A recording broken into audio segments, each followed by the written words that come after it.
नमस्कार प्रिय श्रोताओं, स्वागत है आपका ऑडियो कहानी बाय संयोगिता में।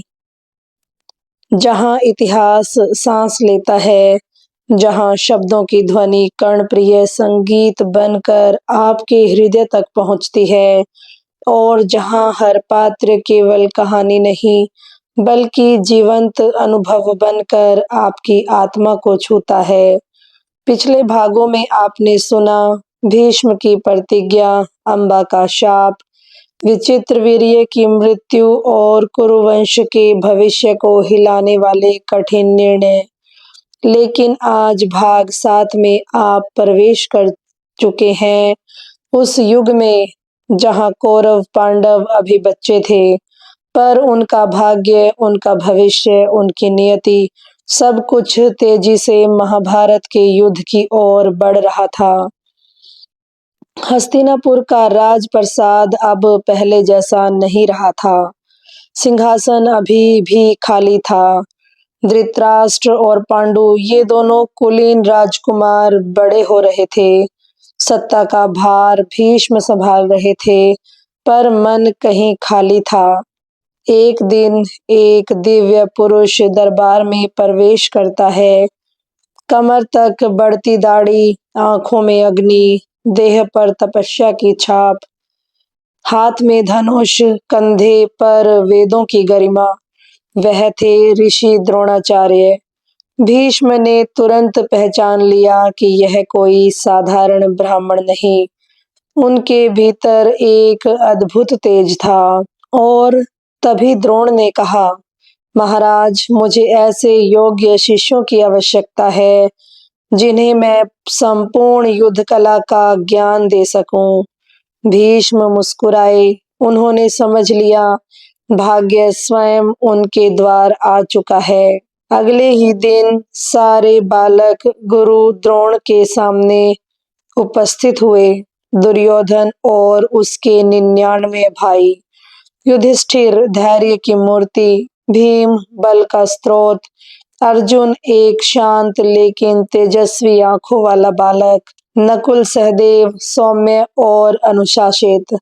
द्रोण ने पहली ही दृष्टि में समझ लिया, इनमें कोई साधारण नहीं। फिर वह हुआ जिसने इतिहास बदल दिया। अर्जुन ने पहली ही कक्षा में अपने कौशल का ऐसा परिचय दिया कि द्रोण स्तब्ध रह गए। धनुष उठाते ही उसकी आंखों में केवल लक्ष्य, केवल साधना, केवल जीत की अग्नि जल रही थी। द्रोण के हाथ से निकल रहा हर तीर का ज्ञान अर्जुन ऐसे पकड़ रहा था जैसे जन्म जन्मांतर का अभ्यास हो। और उसी क्षण द्रोण ने कहा, अर्जुन, तुम मेरे सर्वश्रेष्ठ शिष्य बनोगे। अर्जुन ने प्रणाम किया और यह वचन इतिहास बन गया। एक सुबह गुरु द्रोण सभी शिष्यों को एक वृक्ष के नीचे ले गए। वहां पेड़ की डाली पर एक लकड़ी की चिड़िया रखी थी। द्रोण बोले, लक्ष्य केवल एक है, चिड़िया की आंख। पहले युधिष्ठिर आए, क्या दिखता है? गुरुदेव, वृक्ष, पत्ते, चिड़िया। वापस जाओ। भीम, दुर्योधन, सभी ने वही कहा। अंत में अर्जुन आया। अर्जुन, क्या दिखता है? मुझे केवल चिड़िया की आंख दिखती है गुरुदेव। पेड़ नहीं, आकाश नहीं, चिड़िया का शरीर नहीं, केवल आंख। तो चलाओ अपना तीर। और अर्जुन का तीर सीधा जाकर चिड़िया की आंख में लगा। द्रोण की आंखें नम हो गई। आज से संसार जानेगा कि अर्जुन अतुलनीय धनुर्धर है। दुर्योधन को यह बात बिल्कुल पसंद नहीं आई। प्रशंसा, सम्मान, श्रेष्ठता सब अर्जुन के हिस्से में क्यों? दुर्योधन का ईर्ष्या का बीज यही उगा था और यह बीज एक दिन महाभारत का विशाल वृक्ष बनने वाला था। भीष्म यह सब देखते थे, समझते थे, पर राजधर्म निभाते हुए हर बात को शांतिपूर्वक संभालने का प्रयास करते थे। लेकिन नियति की डोर अब उनके हाथ में नहीं थी। द्रोण का पुत्र अश्वत्थामा एक दिन गुरुकुल पहुंचा।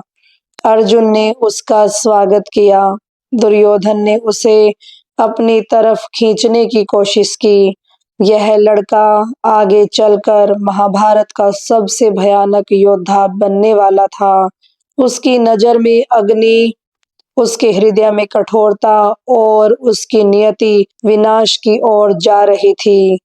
जैसे जैसे शिक्षा आगे बढ़ी, कौरव और पांडव अब बच्चे नहीं रहे थे, वे योद्धा बन चुके थे। उनका हर कदम उनके भविष्य की ओर बढ़ रहा था। भीष्म अपने हृदय में जानते थे, इस गुरुकुल में आज जो प्रतिस्पर्धा, जो अहंकार, जो ईर्ष्या, जो अद्भुत पराक्रम जन्म ले रहा है, वही आगे चलकर महाभारत के युद्ध की आग बनेगा।